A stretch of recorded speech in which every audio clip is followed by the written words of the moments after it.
Backstage in my city, it was friend zone. Backstage in my city, it was friend zone. Fuck you, big stepping with a size 7 man zone. What's good people? I got another good one for you today. Today we're going to discuss Drake's strategy in his battle with Kendrick Lamar. I know it's easy to say, looking at the battle, Drake didn't appear to have much of a strategy. He was just recording as he went along. But I would say that Drake actually did have a clear-cut strategy in this battle. And his strategy was to discredit Kendrick Lamar in a few key ways so that if done effectively, Drake would crack the foundation and Kendrick just wouldn't have any grounds to stand on. So how did Drake choose to discredit Kendrick Lamar? Well, first, he chose to discredit Kendrick as an artist. I know my picture on the wall when y'all cook up. And the first way that Drake chose to discredit Kendrick as an artist was to downplay Kendrick's catalog or his most recent album. Your last one brick, they make excuses for you because they hate to see me lit. And in doing this, Drake was aware of the fact that Kendrick has fans who will defend him no matter what.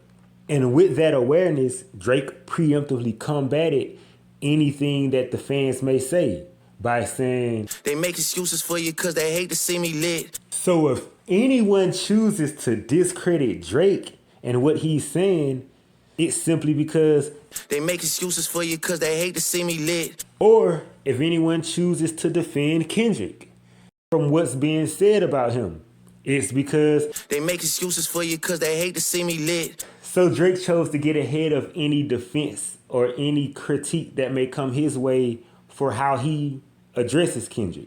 They make excuses for you because they hate to see me lit. He downplayed Kendrick's previous album. Your last one brick. And in doing that, he wasn't the first to say what he had said. Your first shit was classic, your last shit was tragic. And because he wasn't the first to say it, it didn't come off like Drake was just trying to create a narrative because it was something that was already out there. So that's the first way that Drake chose to discredit Kendrick as an artist. And the next way was by downplaying Kendrick's ability to make a hit on his own and suggesting that he would have to enlist help from pop stars. Maroon 5 need a verse, you better make it witty. Then we need a verse for the Swifties. He suggests that Kendrick isn't capable of making a huge hit or a crossover song without enlisting help. In which, for Drake to say that, it may initially sound odd because he makes so many pop songs. I got fake people showing fake love to me straight up to my face. Kiki, do you love me? Are you riding? Say you never ever leave. But the thing about it is, when Drake makes pop songs, he makes those songs as a solo artist. Do things when you want me to, like controller. I better find your loving. I better find your heart. Whereas when Kendrick made those songs, he was a featured artist working with a pop star. I used to love you, oh, I don't wanna know. No more please stop, no more hashtag booed up screenshot. Hey, remember when you tried to write me off? So that's another way that Drake discredited Kendrick as an artist, by downplaying his ability to make a hit or a huge song without enlisting help from pop stars.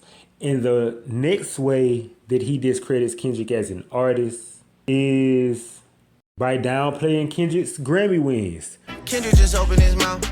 Someone go hand him a Grammy right now. Now, there's no shame in winning a Grammy, obviously. And most musicians want to win Grammys. But Drake saying what he said, he's basically suggesting that when Kendrick wins a Grammy, it's more of a participation trophy. Kendrick just opened his mouth. Someone go hand him a Grammy right now. So there's nothing in the conversation about his actual talent. Kendrick just opened his mouth. He's not saying that Kendrick is winning because he's just an incredible artist. Kendrick just opened his mouth. He's not saying that Kendrick is winning Grammys because he has such a profound message. Kendrick just opened his mouth. He's not winning because he's doing something unique or innovative. He's winning basically because he just showed up. Kendrick just opened his mouth. Someone go hand him a Grammy right now. So this is the other way that Drake downplays Kendrick as an artist.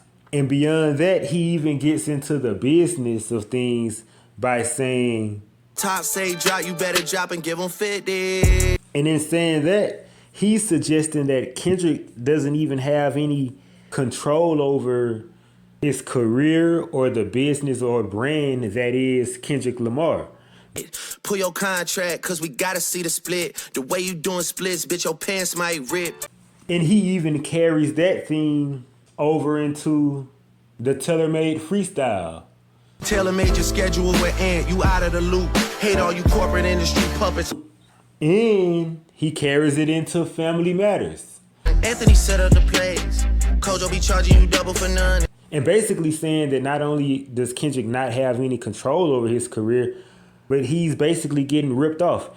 Extortion, baby, whole career, you been shook up. So this adds to Drake downplaying and discrediting Kendrick Lamar. And you gotta live with the bad blood now. The next key way that Drake chooses to discredit Kendrick Lamar is as a cultural figure. You the black messiah, you the black messiah, you the black messiah. Drake wasted no time in Family Matters downplaying Kendrick Lamar and stating that he's not really as socially progressive as he presents himself to be. You just acting like an activist, it's make believe. And in saying that, Kendrick Lamar has always had a socially progressive message in his music. I done grew around some people living their life in bottles. Some people like the way it feels. Some people want to kill their sorrows. So to say or suggest that Kendrick isn't really who he say he is in that regard, that's something that could be damaging. And that was part of Drake's strategy. And he took that even further by stating that Kendrick doesn't even invest in his own community. Don't even go back to your hood and plant no money trees. And of course, that's also a play on the song from Kendrick's debut album, Good Kid, Mad City. Money trees is the perfect place for shade, and that's just how I feel. Nah. He's saying that Kendrick isn't really down for the cause, and he doesn't invest in his community as he should for someone who has the message that he has. When every neighborhood is an obstacle, and two niggas making it out had never sounded logical. Money trees is the perfect place for shade, and that's just how I feel. So watch that black boy fly. Black boy fly, watch that black boy fly. And in choosing to discredit Kendrick as a cultural figure, he goes so far to suggest that Kendrick isn't even comfortable in his own skin as a black man. You the black messiah, wifing up a mixed queen, and hit vanilla cream to help out with your self-esteem.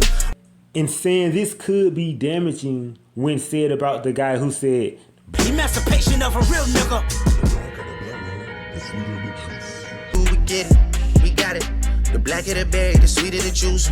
So this was a major part of Drake's tactic to downplay and discredit Kendrick as a cultural figure.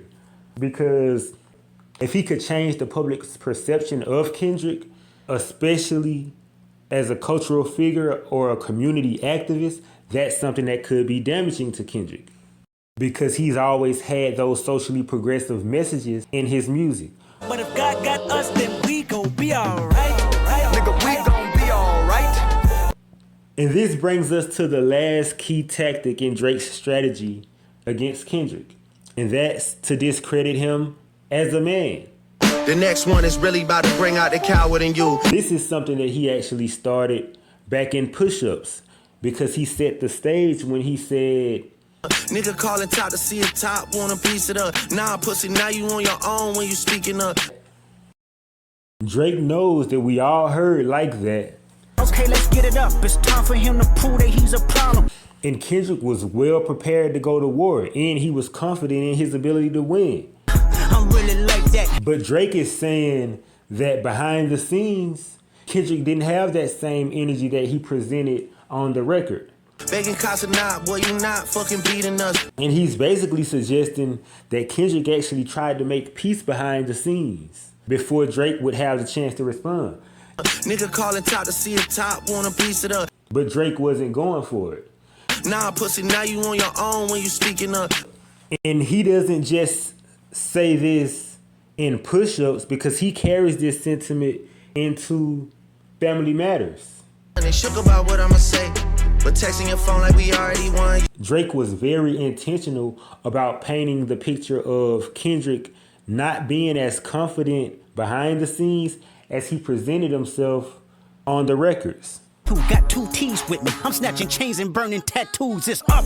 Drake even carried this into the Tailor-Made freestyle when he said, You tryna let this shit die down? Nah, not this time, nigga. You following through. So with Drake talking to Kendrick the way he was really downplaying Kendrick as a man and saying that behind the scenes, he's not really as bold or confident as he presents himself on these records. My temperament bipolar, I choose violence. But he doesn't stop there. In attacking Kendrick as a man or downplaying and discrediting Kendrick as a man, Drake went so far as to reference Kendrick's relationship with his wife. You living that bachelor life, proposed in 2015, but don't wanna make her your actual wife. Or fiance, whatever their relationship status. And Drake said, Your baby mama cash was always screaming, save me. You did it dirty all your life, you tryna make peace. You a dog and you know it, you just play sweet. And in saying that, he's painting the picture that Kendrick isn't even a good man to his woman. Even going so far as to say, When you put your hands on your girl, is it self-defense cause she bigger than you? hearing that is already bad enough. But Drake goes further into painting a picture of just how graphic that scene may have been. They hired a crisis management team to clean up the fact that you beat on your queen. Saying that Kendrick had to hire a team just to keep this situation from being made public. That's something that can be really damaging if it turns out to be true or just believable by the viewing public. So these are the ways that Drake chose to discredit Kendrick. And this was all a part of his strategy. Discredit Kendrick as an artist. Maroon 5 need a verse, you better make it witty. Discredit Kendrick as a cultural figure. You just acting like an activist, it's make believe. And discredit Kendrick as a man. You put your hands on your girl. And in doing all of this, if he's successful in his efforts, he could effectively crack the ground that Kendrick stands on, or crack the foundation, and watch as the empire falls under its own weight.